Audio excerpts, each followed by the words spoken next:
Chers amis, bonjour. Voici le journal de la peste, épisode numéro 5.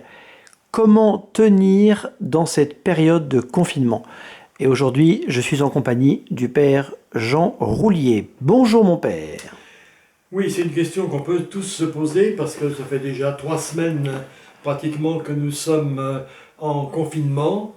Des habitudes ont déjà été prises, la vie s'est un peu organisée, mais ça commence un peu à être pesant et on dit quand ça va donc se terminer. Eh bien, je ne vais pas vous donner des solutions, mais je vais vous donner quelques pistes pour pouvoir bien tenir malgré les tensions qui peuvent exister, ça c'est inévitable, et les tensions ne sont pas les mêmes pour tout le monde. Dans des familles, bien, il y a les parents, il y a les enfants, des différents âges. Avec les aînés, bon, ça peut en aller parce qu'ils sont un peu raisonnables normalement. Avec les plus jeunes, c'est plus difficile. Mais bon, chacun est appelé à trouver sa place dans la famille. Surtout que c'est pas fréquent qu'une famille puisse se retrouver pendant plusieurs jours à vivre ensemble. Parce que bon, les uns ou les autres sont au travail ou en formation. Et pourtant, c'est bien à cela que nous sommes appelés, c'est bien cela que nous sommes appelés à vivre.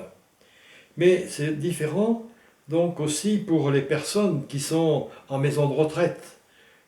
Pour elles, c'est quelque chose de pénible, même s'il faut reconnaître que le personnel essaie d'être imaginatif pour que ce séjour de confinement ne soit pas trop difficile à vivre. Alors si bien que par rapport à cette maladie, on se sent un peu pauvre. On a beau entendre les spécialistes, mais même eux, ils n'ont pas la réponse à tout et ils ne savent pas comment ça va déboucher, comment on va pouvoir en sortir, même s'il y a des belles solutions. Mais on se sent vraiment incapable. On n'est pas tout puissant. On a pu le croire à certains moments qu'on pouvait arriver à tout régir, à tout organiser, à tout inventer. Et puis ben, on se rend compte que, pouf, rien. On ne sait pas par quel bout prendre les choses. Et c'est pas simplement chez nous en France, mais on découvre que c'est à travers le monde entier que ce mauvais cadeau est distribué à tous. Et pourtant, il faut bien que chacun, nous trouvions une manière de vivre et de garder confiance dans la vie.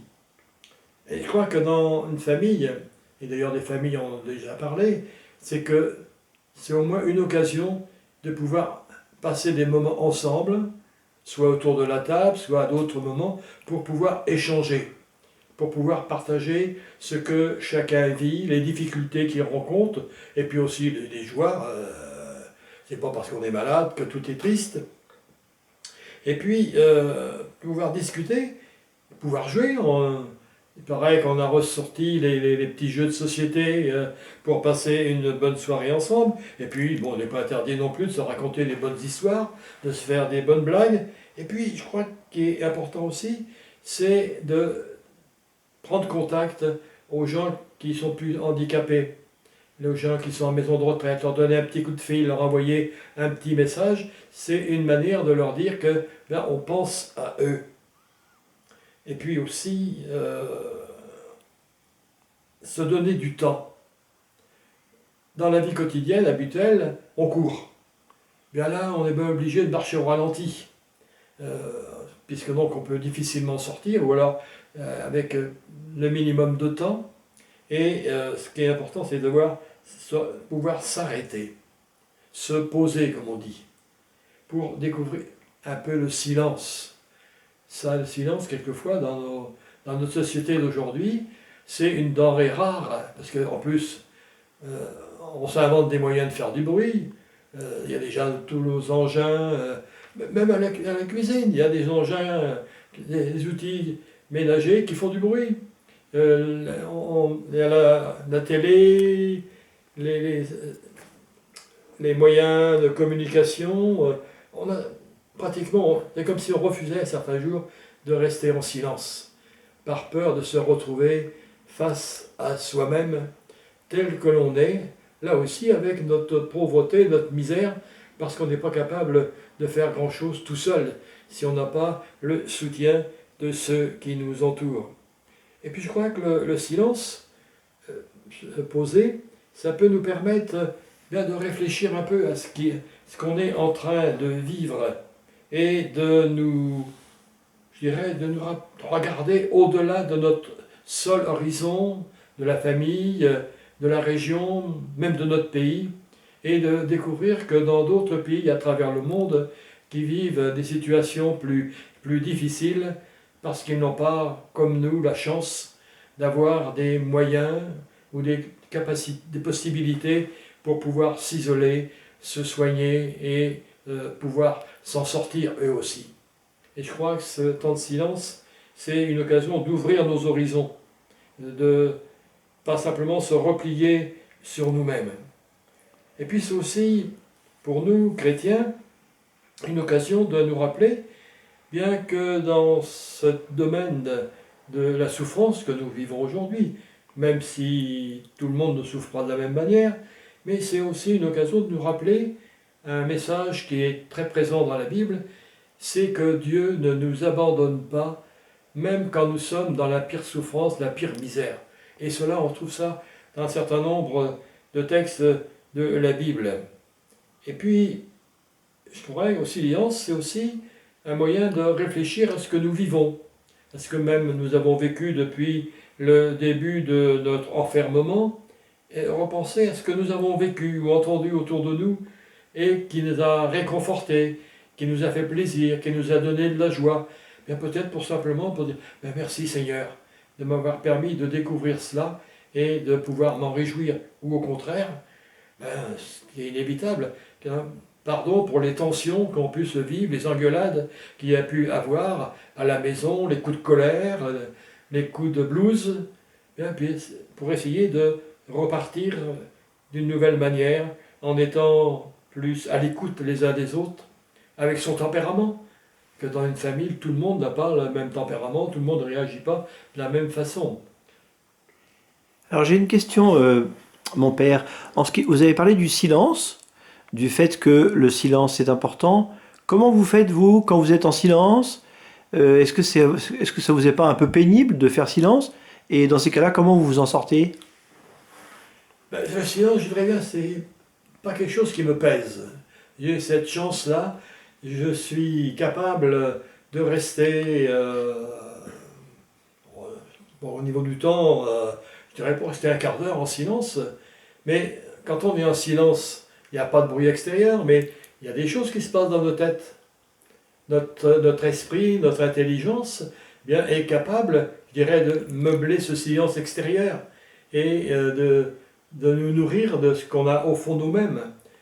Parce que tous et tous, on a au fond de nous-mêmes des envies, des désirs pour vivre le moins mal possible la situation actuelle, sans forcément chercher de choses extraordinaires. Et puis, en même temps, ça peut être aussi une manière de dire intérieurement, demander au Seigneur, donne-moi ta lumière, donne-moi ta force, pour que je ne désespère pas de la vie et de l'avenir. Je crois voir ça de cette manière-là. D'accord. Je vous demande pardon, je vous ai coupé. Vous pouvez reprendre, si vous voulez, votre propos.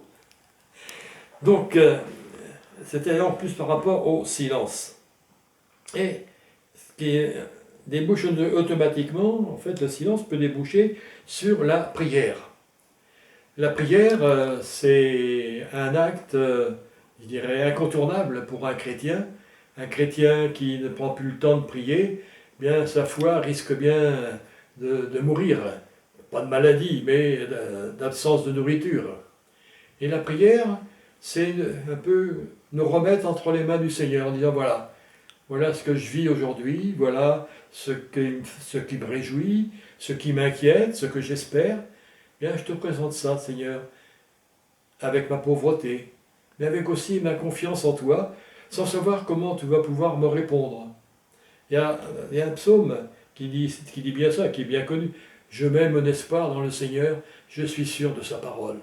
N'est-ce pas aussi une manière de nous remettre entre ses mains? Je pense aussi à une prière que j'aime beaucoup, qui a été que Charles de Foucault a mis dans la bouche de Jésus au moment où il priait, méditait sur la mort de Jésus avant sa mise en croix. Il disait, mettez ça dans la bouche de Jésus, mon Père, je m'abandonne à toi, fais de moi ce qu'il te plaira. Quoi que tu fasses de moi, je te remercie. Je me remets entre tes mains. Je crois que c'est une des belles prières de confiance qu'on peut exprimer au Seigneur. Et puis dans la prière aussi, on est un peu comme chrétiens, les porte-paroles des gens qui sont autour de nous, que l'on connaît, dont on peut entendre parler. Bon, je pense bien sûr à tous ces malades qui sont marqués par cette maladie du coronavirus. On pense aux personnes âgées. On peut penser aussi à tous ces bénévoles, les personnels soignants, tous ceux qui nous permettent de vivre, ne serait-ce que les boulangers, tout ce qui nous vend de la nourriture, même les médecins qui continuent leur travail normalement, les pharmaciens, les chercheurs, tous ces gens-là, je dirais, ça peut peupler, ça peut habiter notre prière, et pour les confier au Seigneur, et demandant qu'il leur donne à tous bien courage et joie de travailler pour le bonheur des autres. Mais aussi pour prier et nourrir notre foi, on a la chance aujourd'hui d'avoir, soit dans les outils sociaux, dans les moyens sociaux de communication, on a aussi des sites qui donnent qui font des propositions. Un certain nombre de chrétiens ont aussi des revues comme Prions en Église, Magnificat, où on a pratiquement chaque jour les textes de la parole de Dieu qui sont proposés pour les célébrations. Bien, prendre le temps de lire les paroles, et peut-être même en famille, bien d'échanger à partir de l'un ou l'autre des textes, ou de reprendre une des prières qui est là proposée ce jour-là. Et on découvrira sans doute que quelquefois, certaines des prières sont pleines d'actualité pour la situation qui est la nôtre. Et je dirais même pour ceux qui n'ont pas ces livrets, pourquoi pas ne prendre tout simplement dans le Nouveau Testament l'évangile de Saint Marc, et à partir du chapitre 14 qui nous montre les derniers temps de la vie de Jésus, passant donc par son arrestation, sa condamnation à mort, sa mort sur la croix, et puis qui ouvre sur la résurrection. Et j'ajouterai une dernière chose qui peut aider aussi à tenir, bien les moyens d'information comme la télé, la radio, tous les moyens donc d'information. Je pense entre autres à RCF Anjou qui font des propositions, ou à KTO, sur les possibilités de nous unir à certaines célébrations qui sont célébrées dans des églises où il y a le prêtre, puis presque lui tout seul, avec éventuellement un ou deux assistants, mais c'est aussi une manière de nourrir notre foi.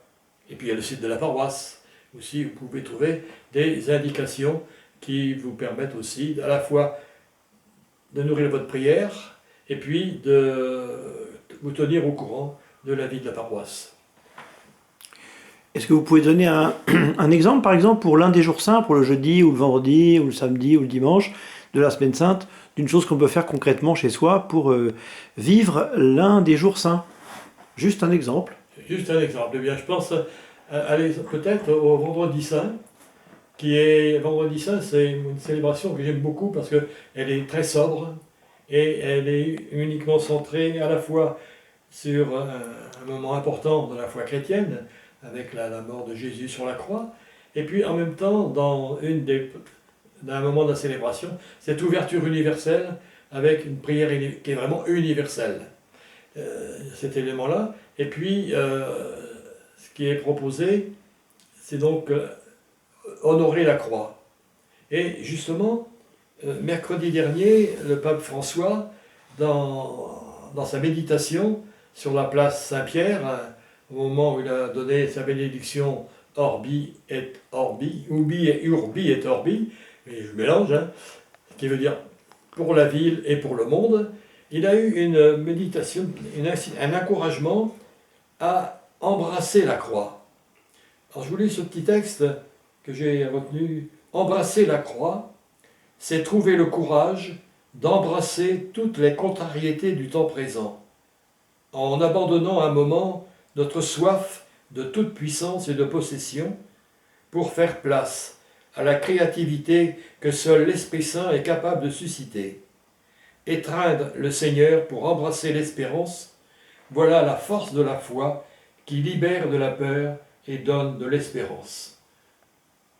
Voilà qui peut vous éclairer aussi et nous éclairer tous pour bien vivre ce temps de préparation à la célébration de Pâques.